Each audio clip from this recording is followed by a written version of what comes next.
The lactose sensor will tell you about your risk for lactose intolerance, which is one of the most common food intolerances out there.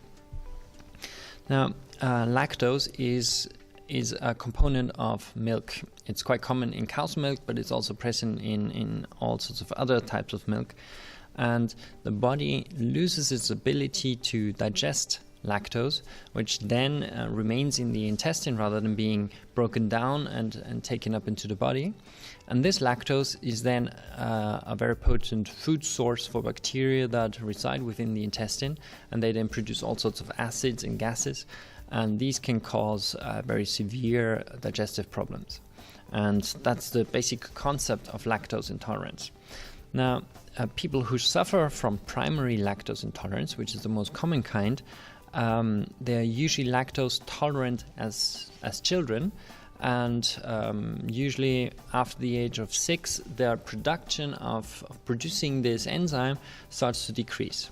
Now, this might mean that by the age of 8, they already exhibit symptoms, but it might also be much later in life, maybe only at the age of 60, 70, or 80. What we know is that if people have this genetic variation that causes this shutdown of the digestive system for lactose, they are at an over 95% likelihood to develop lactose intolerant system during their lifetime.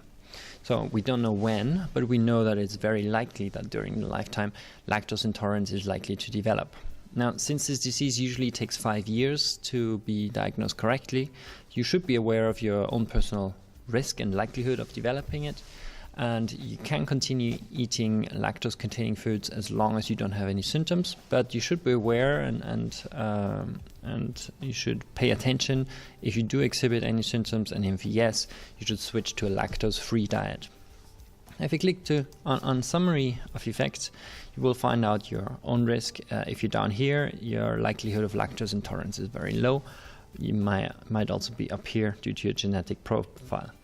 And scientific studies have also shown that people who are lactose intolerant generally take up a lot less calcium than others. So if this is the case, we should also increase your calcium intake. So you should eat other sources of calcium, such as broccoli, or maybe use nutritional supplements that contain a lot of calcium. So this will also help you keep the calcium balance in your body in check, and it will also help you protect your bones and so on. And finally, if you click on prevention, you will get some personalized recommendations. In this case, there is no risk of lactose intolerance, but in case you have an increased risk, it will tell you how to look out for symptoms and how to change your diet to best reduce the lactose intake in your diet.